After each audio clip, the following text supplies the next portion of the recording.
मैं दिल्ली हूँ।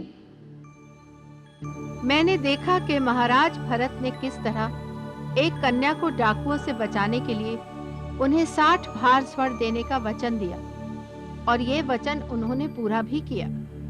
किंतु जब डाकू स्वर्ण लेकर वन क्षेत्र में पहुंचे, तब महाराज भरत ने न्याय का उल्लंघन करने के अपराध में उन डाकुओं से आत्मसमर्पण करवाया।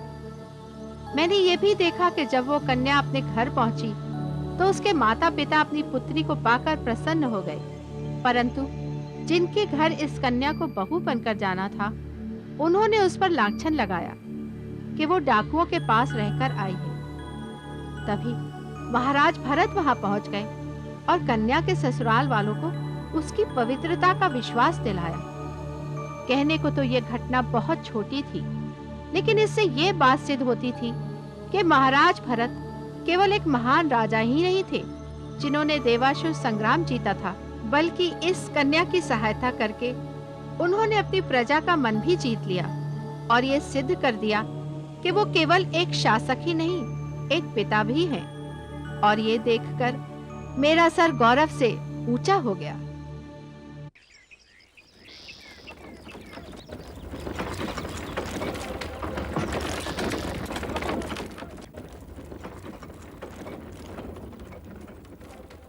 यमा, यमा! क्या हुआ राजमाता, आप इतनी विचलित क्यों हैं? विचलित नहीं, सुना नहीं? कोई रथ आश्रम की ओर आ रहा है। मेरा भरत मुझसे मिलने आ रहा है। रथ तो अवश्य आ रहा है, लेकिन उसमें महाराज भरत ही होंगे, ये कैसे कह सकते हैं? माता अपने पुत्र का परिचय पहचान लेती है। मेरा भरत ही आ रहा है। माते, भरत, प्रणाम माता श्री। आयुष्मान भव, यशस्वी भव। एक सप्ताह के विलंब के बाद तू मुझसे मिलने आ रहा है। क्या माँ को इतनी प्रतीक्षा करनी पड़ेगी? क्षमा कीजिए माता श्री, आ तो रहा था, केवल रास्ते में। सुना है, एक कन्या को बचाने के उद्देश्य से जंगा और उनके साथियों को पहले तो तुमने पुरस्कार प्रदान किया, फिर उन्हें पकड़कर दंड दे दिया। पुत्र, तुम्हारे इन्हीं कार्यों से तो तू लोकप्रिय है। प्रजा तुम्हारा गुणगान करती है। माते, मुझ में जो कुछ भी है आपका ही दिया हुआ है। राजा का आसन तो राज सिंहासन है, पर तुम्हारा आसन प्रजा के हृदय में है। हृदय की धड़कन में हर बार एक ही नाम आता है, राजा भरत। पुत्र, तू तो उन पुत्रों में से है जिसने अपनी माता का सम्मान आकाश की ऊंचाई तक पहुंचाया है। माते, जिस राजा का जन्म राजमहल में होता है, जिसका पालन पोषण राजमहल में होता है, जो स्वर्ण पालनों में झूलता है, जो दिन रात हर्ष और विलास में डूबा रहता है,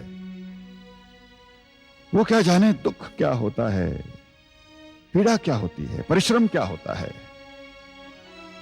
ये तो शिक्षा का परिणाम है जो मुझे आपने दी। हाँ पुत्र, तुम्हारा बचपन तो राजमहल में नहीं, उसी वन में बीता था जहां तुम्हारे संगी साथी सिंह शावक थे। एक दिन तू सिंह शावक के साथ खेल रहा था और सिंहनी दहाड़ रही थी। तूने क्रोधित होकर सिंहनी के मुंह पर एक चांटा मार दिया और कहा, क्यों चिल्ला चिल्ला कर हमारा खेल बिगाड़ रही हो? खेलने दो मुझे तुम्हारे बच्चे से। और जानता है क्या हुआ? सिंहनी लज्जित होकर सिर झुकाकर वहां से चुपचाप चली गई। तुझे याद है ना? कुछ कुछ याद है माते, किंतु वो सब कुछ याद है जो आपके साथ हुआ। किस प्रकार पिताश्री आपको छोड़कर चले गए और एक राजा की पत्नी होते हुए भी आपको राजमहलों से दूर इस वन में कितने कष्ट झेलने पड़े। सब कुछ याद है माते, सब कुछ याद है। पुत्र, मैंने जो कुछ भी खोया था सब कुछ पा लिया है। संसार का सारा सुख ईश्वर ने मेरी सहनशीलता का पुरस्कार भी मुझे दिया है, एक पुत्र के रूप में। ऐसा पुत्र जिस पर कोई भी माता जितना गर्व कर सके कम है। अब मेरे जीवन में संतोष है, मन में शांति है। अब मुझे किसी भी वस्तु की कोई इच्छा नहीं। माते, तभी तो आपने निर्णय लिया है इस आश्रम में रहने का। कितनी शांति है यहां, कितना आनंद है। तभी तो राजमहल को छोड़कर आता हूं अपने मां के चरणों में। इन चरणों में स्वर्ग है। अब कुछ दिन इस स्वर्ग में विश्राम करूंगा। पुत्र मां के साथ रहे, इससे अधिक सुख क्या हो सकता है मां को।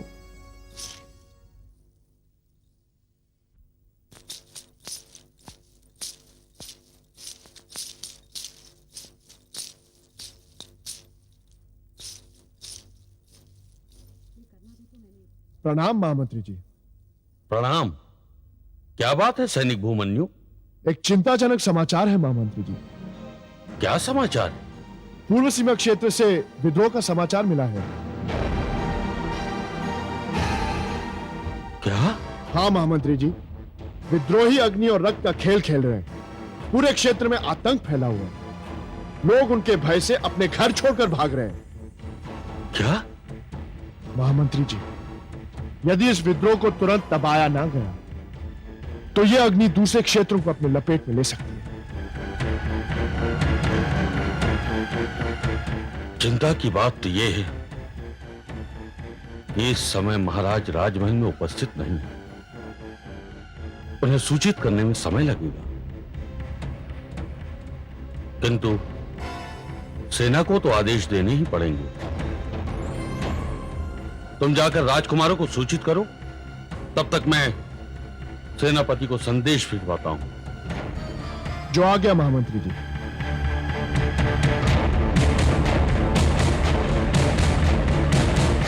द्वारपाल, वाह वाह वाह वाह वाह वाह वाह। चलिए भ्राता प्रमोद। अवश्य अवश्य। भ्राता अमोद, इसे कहते हैं चाल पलटना। ये देखो। वाह वाह भ्राता प्रमोद वाह, आपने तो पासा ही पलट दिया। इन हाथों में तो पासे पलटने की शक्ति है ही, ये कोई नई बात नहीं है। तो और दिखाओ इन हाथों का चमत्कार। अवश्य। अमोद, विनोद, अब देखो इसे। देख रहे हैं भ्राता। अब पासा फेंकिए भी भ्राता। ये आया नौ। वाह। प्रणाम राजकुमार।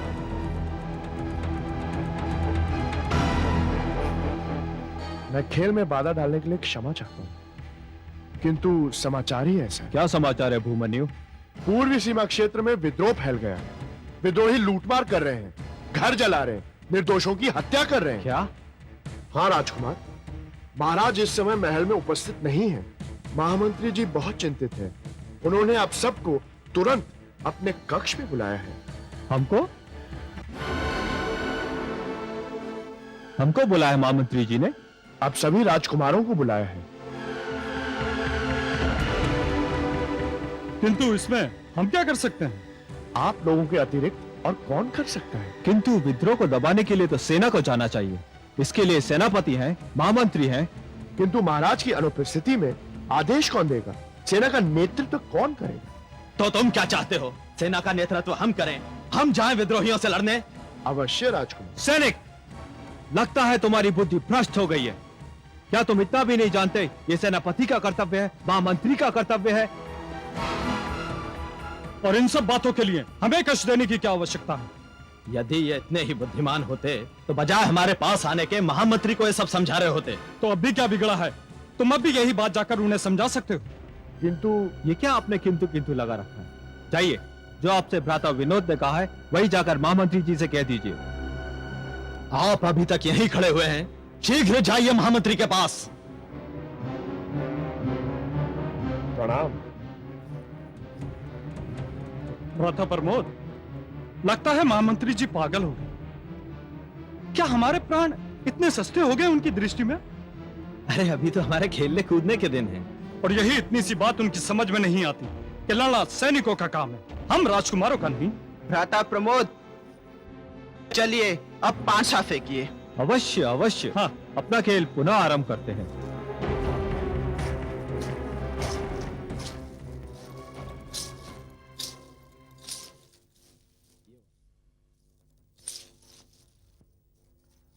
ये 8।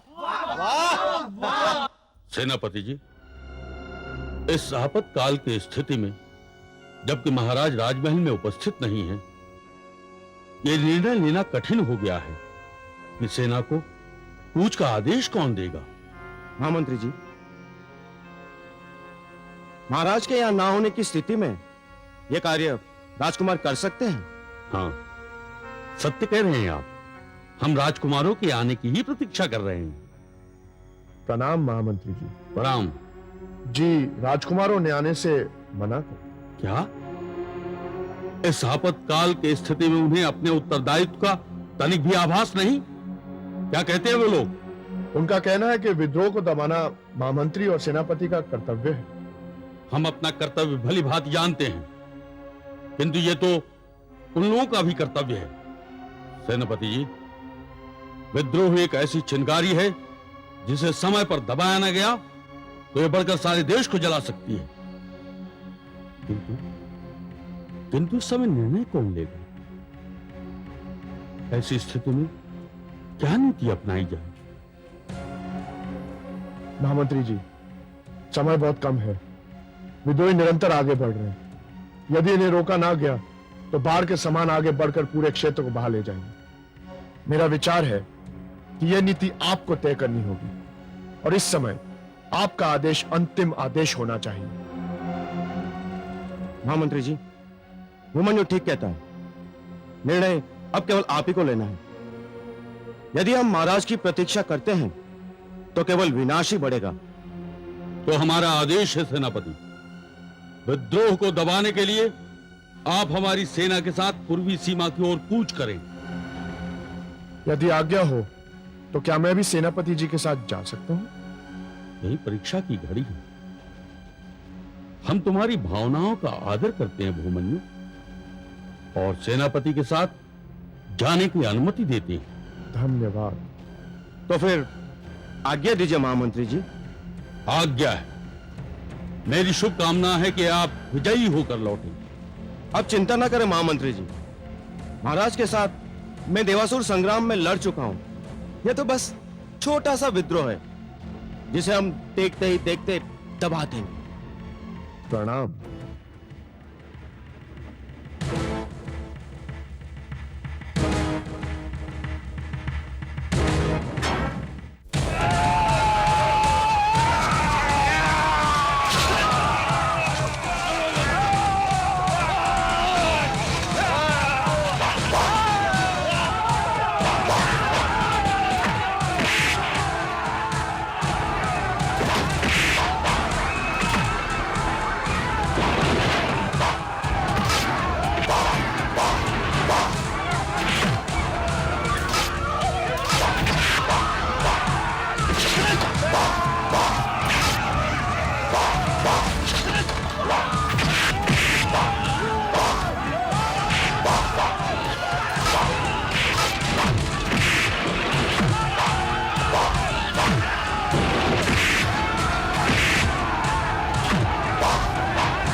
सेनापति जी को सुरक्षित शिविर में पहुंचाओ।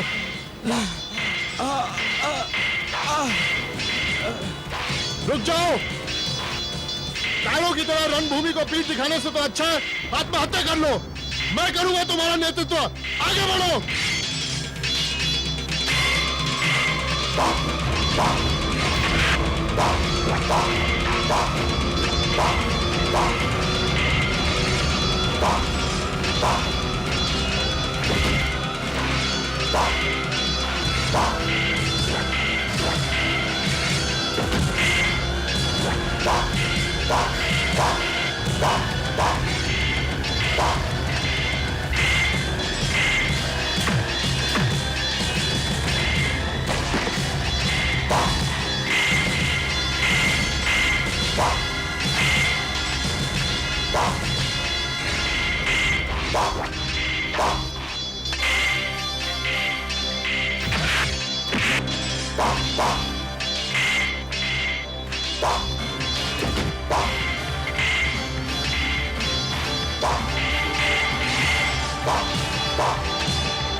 सरदार पकड़ा गया, भागो! चलो सरदार पकड़ा गया, भागो!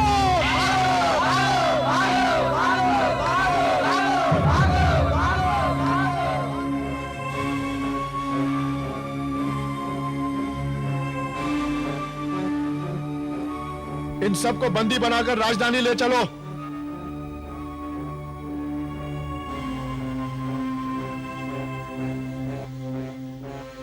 चलो।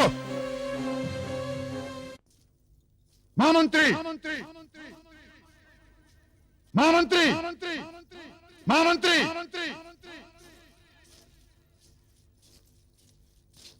महामंत्री, महामंत्री। प्रणाम महाराज। एक छोटा सा विद्रोह हुआ और हमें सूचना इस प्रकार दी गई जैसे कि बहुत बड़ा युद्ध छिड़ गया है, जैसे कि किसी शक्तिशाली राजा ने हम पर आक्रमण कर दिया है। महाराज, परिस्थिति ही कुछ ऐसी थी। ये विद्रोह की घड़ी हो या युद्ध का समय, दोनों ही स्थितियां आपातकालीन स्थितियां मानी जाएंगी। और इस समय आपका राजमहल में उपस्थित न होना चिंता का विषय अवश्य ही था। यदि हम उपस्थित नहीं थे तो हमारे 9 राजकुमार तो राजमहल में उपस्थित थे। आपने उनमें से एक को क्यों नहीं भेज दिया? मैंने उन्हें आमंत्रण भेजा था, किंतु उनमें से कोई भी नहीं आया मेरे पास। कारण? कोई भी राजकुमार ये उत्तरदायित्व लेने को तैयार नहीं था। किंतु उत्तरदायित्व को स्वीकार करना उनका कर्तव्य ही नहीं, उनका धर्म भी है। महाराज की जय हो। क्या समाचार है?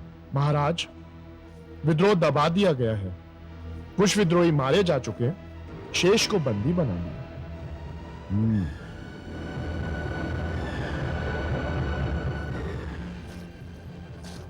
किंतु ये क्या?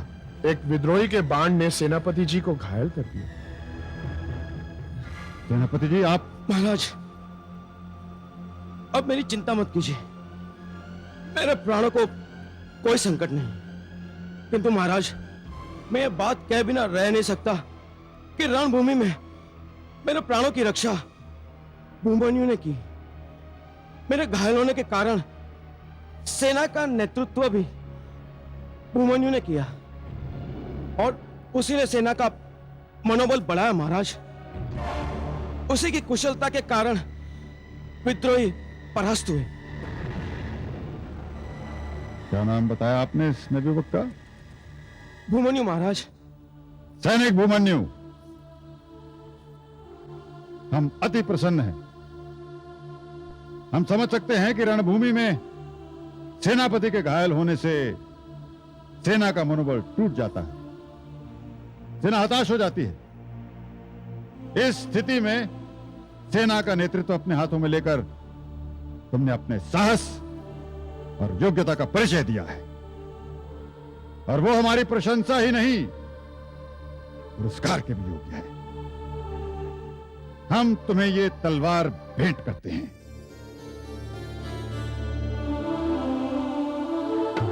महाराज, आपकी इस भेंट ने तो मेरे उत्तरदायित्व को और भी बढ़ा दिया।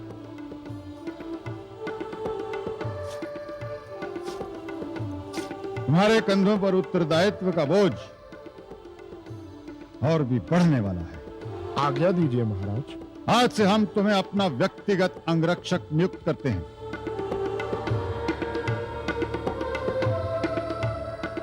महाराज, मैं आपकी दी हुई इस भेंट के सम्मान की रक्षा अपने प्राण देकर भी करूंगा। अभिमन्यु, हम तुम्हें हृदय से आशीष देते हैं।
राजन,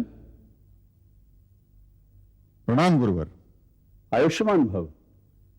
प्रतीत होता है आप किसी घोर चिंता में ग्रस्त हैं। गुरुवर, हम चिंता के एक ऐसे सागर में डूबे हुए हैं जहां हमें कोई किनारा नहीं दिखाई देता। उस चिंता का विषय, कारण? विद्रोह की घटना से उत्पन्न जो परिस्थिति हुई, वही हमारी चिंता का कारण है।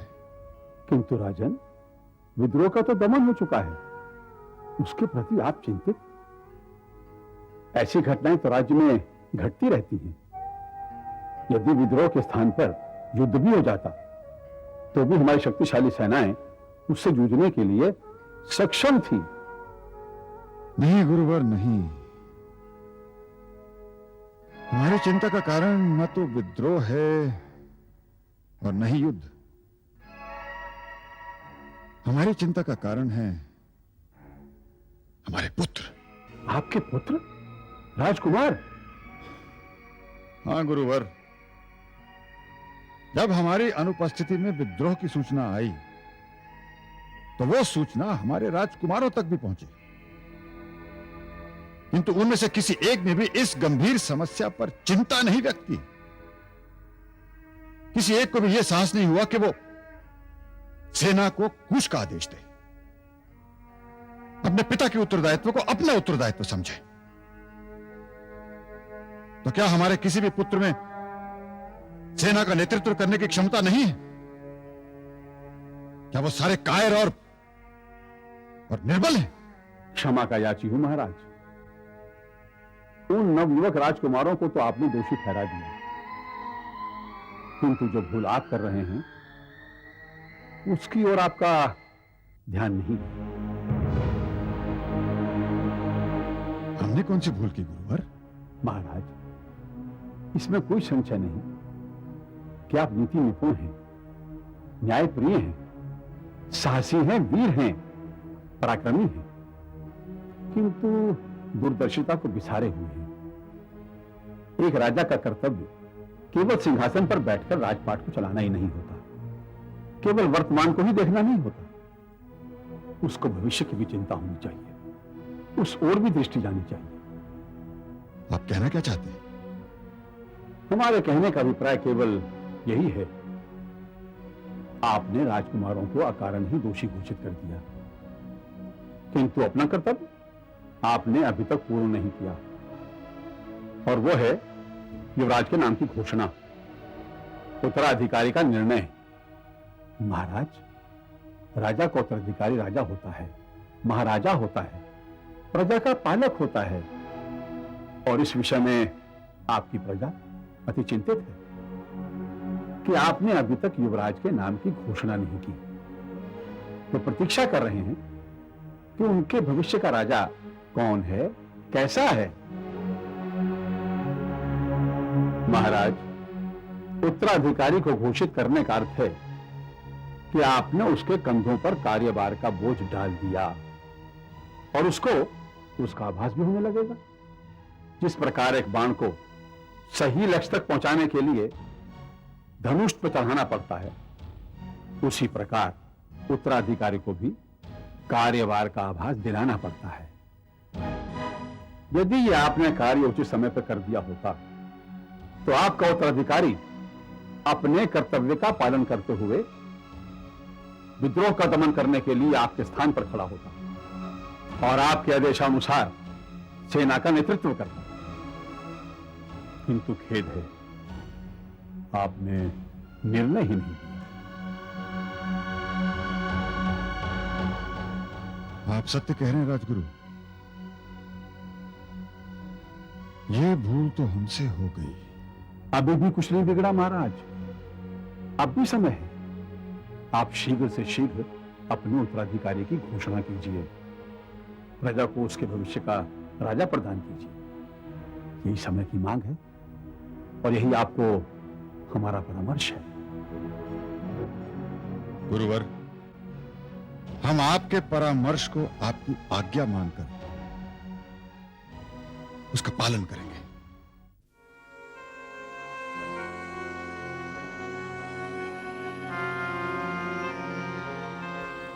दीदी, इस प्रकार पीछे से टोकने की धूर्तता को क्षमा करें, किंतु आपको इतनी तीव्र गति से जाते हुए देखा तो।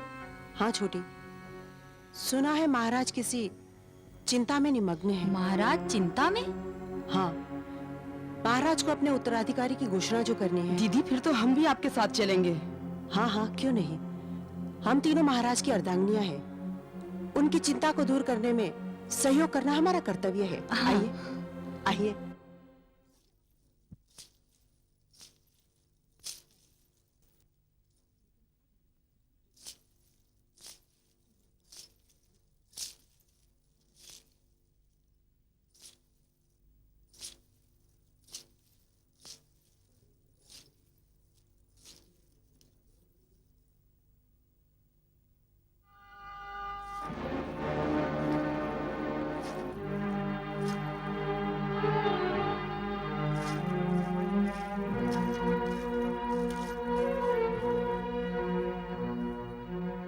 महाराज, हाँ?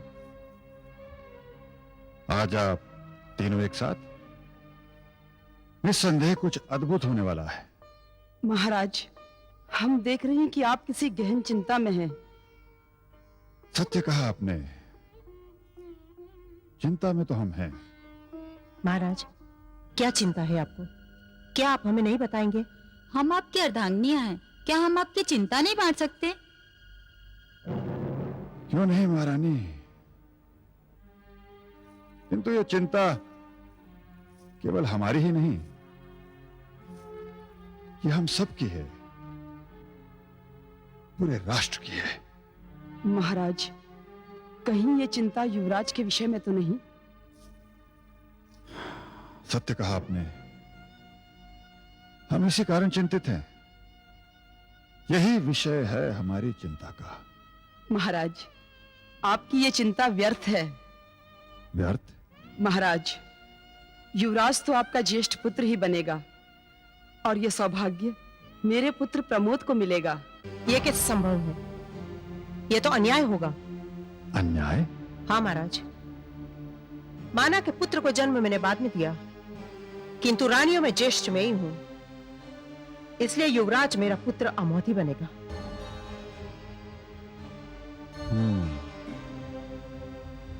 किंतु महाराज, बड़ी रानी ये भूल रही हैं कि आमोद और विनोद का जन्म एक ही समय में हुआ, और इस बात पर अभी तक विवाद है कि आमोद और विनोद में ज्येष्ठ कौन है। आप तो हमारी अर्धांगिनियां हैं। हमने समझा था कि आपके आने से हमारी चिंता का निवारण होगा, किंतु आपके कारण तो हमारी चिंता और भी गंभीर हो गई है। हम तो दुविधा में पड़ गए हैं कि निर्णय किस प्रकार लें, क्योंकि यदि निर्णय एक को स्वीकार होता है तो दो को अस्वीकार होगा। सत्य कहा महाराज आपने। इस विषय पर निर्णय आपको सोच समझकर ही करना होगा। यह सत्य है कि हमारी चिंता बढ़ गई है, किंतु हम आप तीनों के आभारी हैं। आपने हमें इस दिशा में एक नई प्रेरणा दी है। अब निर्णय करना हमारे लिए सरल हो जाएगा। किंतु महाराज, इस निर्णय का मापदंड क्या होगा? विश्वास करो, हम आप में से किसी को निराश नहीं करेंगे। हमारा निर्णय आपको मान्य होगा। किंतु महाराज, आप करने क्या चाह रहे हैं ये हमें भी तो पता चले। हम जो कुछ भी करेंगे उचित ही करेंगे, किंतु इसके लिए आपको कुछ समय प्रतीक्षा करनी